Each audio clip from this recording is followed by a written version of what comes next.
receiving / showroom of Mario & Son.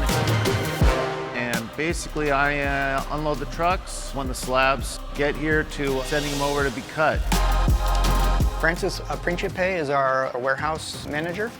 He's our first contact for the material. When the trucks arrive, he's the one that physically will first inspect the material. He's the one that has the power to reject. Well, when slabs come in, they either come in domestically from trucks or they come in internationally from containers. When they come in, we unload them and then we scan them with our digital scanner. I'll take them over to our board over behind me. I'll upload them to our website automatically and get a nice image of the board so they can cut whatever that needs to be cut out of it. On our website, we have our online live inventory. So if you pull up, let's take a stone like Fantasy Brown, you can actually go through the actual slabs that we have in stock. You can pull up, slab number 14, and it's that actual slab that's sitting in our warehouse at that time. You can see the actual high-resolution image of that slab, and you can hold that slab. It's very advantageous. At any given time, there is a danger factor to this. We've had slabs come off of the crane. Usually it's a result of bad material, so you have to be careful. Nobody's ever been hurt doing it, and we intend to keep it that way. But there is a very heightened sense of safety that we follow when we do that. While Francis scans the material in, I'm gonna hop in my car, go to the airport, and get Buddy.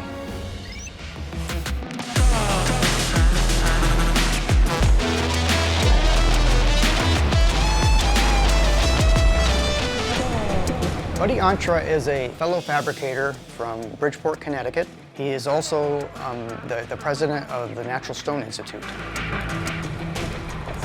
He is working on a project in New York he has asked us to help him out with.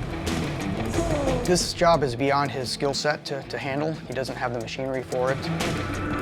He decided to fly out and bring us the job, and I'm glad he did.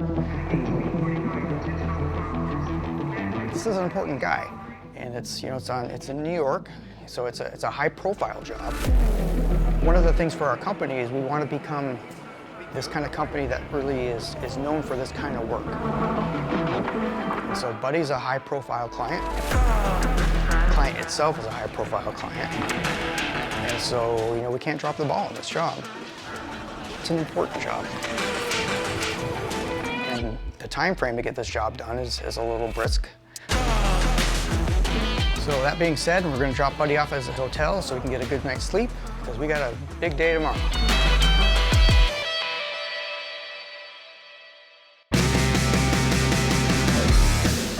We're back at the shop this morning. While we wait for Buddy to make his way in, we're going to make some headway on this project. Today I'm working on a hand replacement for St. Augustine's Church. It was vandalized from a homeless guy that broke it off, and the hand was actually in several pieces. And so I brought the hand back to see what I could do, how I could repair it. I guess the most difficult part of this project is I really have no reference about what I'm doing here. The only reference I have is a picture that they sent me, but the picture they sent me doesn't really show the hand at the right angle. So I don't really see how the hand really rests. I'm using grinders and diamond bits to basically just grind these pieces into shape. I'm still kind of roughing this out, so I'll continue to refine it. I'll get it to a point where it's close enough to reattach to the existing sculpture. So I'm gonna put the hand aside. Looks like Buddy just came in. We're gonna make some phone calls with his client to make sure that everything is underway, everything is situated. Buddy's come a long way to be here, so we don't want any surprises.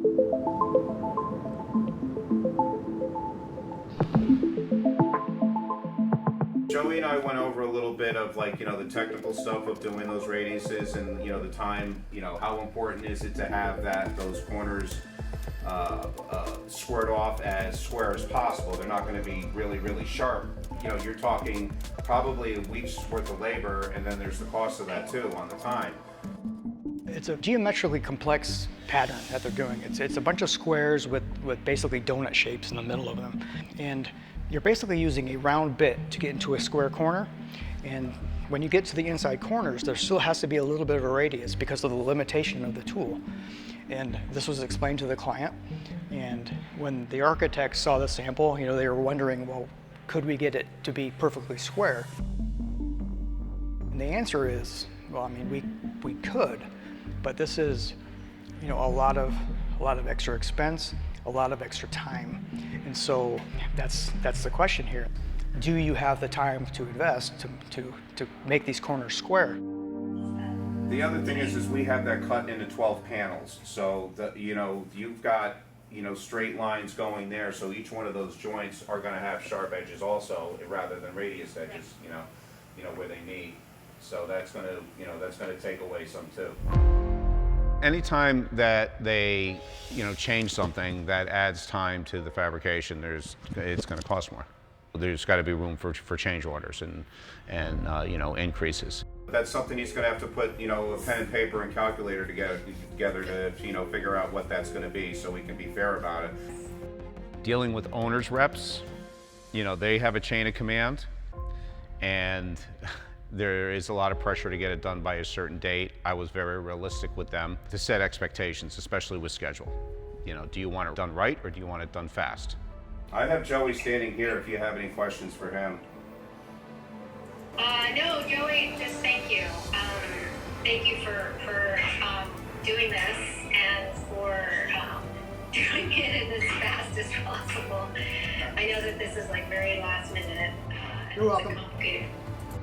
It's great to have Buddy here. It's really quite an honor to be trusted with this project.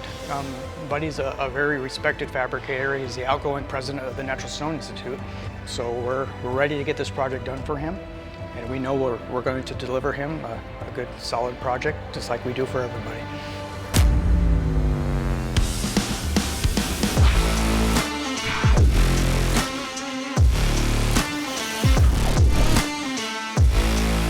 While we wait for the CAD department to get their files situated, I'm taking Buddy out to the shop to get him situated with Brandon. Brandon is our production manager and right-hand man out in the shop. He's the one that actually runs our big 6-axis saw that's going to be producing most of this job that we're doing for Buddy. All right, so Brandon, we did a little bit of a layout.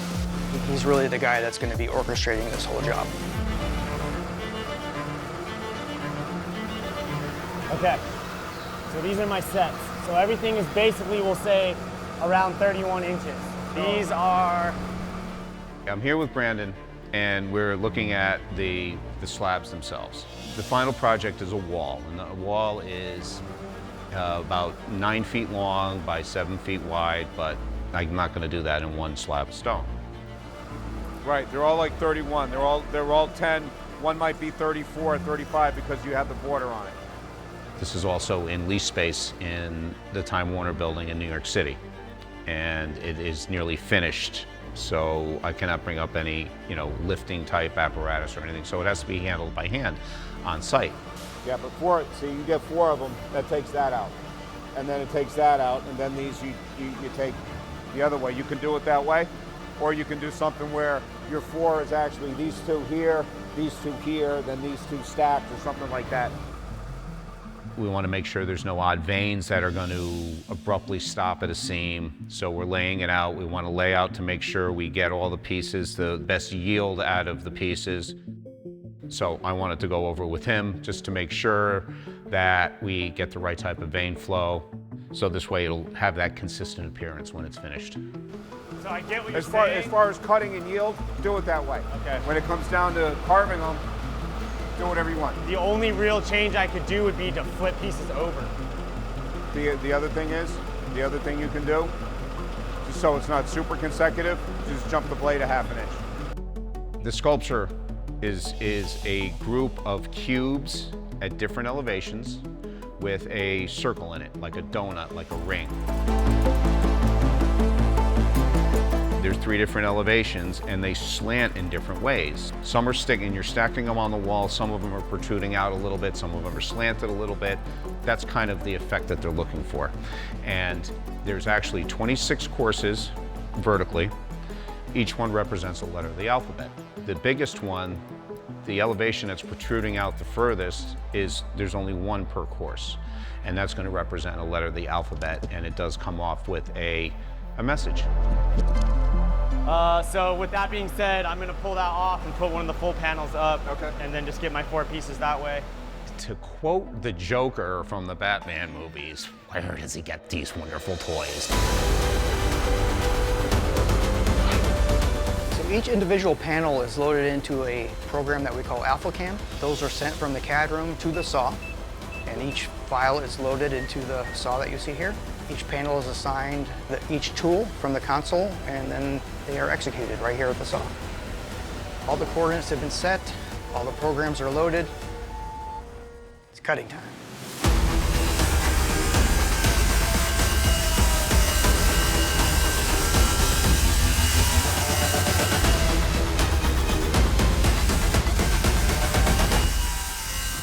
Attention to detail on this is everything. There can be no mistakes. The machines will do exactly what you tell them to do.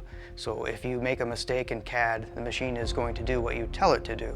These are machines that are, accurate to, the hundredth of a millimeter. We're dealing with very geometrically complex shapes here. And we're dealing with 20 panels that all have to intersect perfectly. Everything has to be dead on. There can be no mistakes. Everything must fit. Everything has to be 100% totally accurate. They're not like tiles. They're fitting like tiles, but they're also fitting on radiuses and on slants. So it may look simple to look at it, but it comes together amazingly complicated. So everything just has to be right. And we assure that in CAD, but it also has to be machined that way. Everybody has to make sure they've done their job right. And so, we hope that they did. It's a great day here at Mario & Son. I'm happy, Buddy's happy, everybody's happy. Project went well. Can't wait to show you what happens next on this project on the next episode of Mario & Son.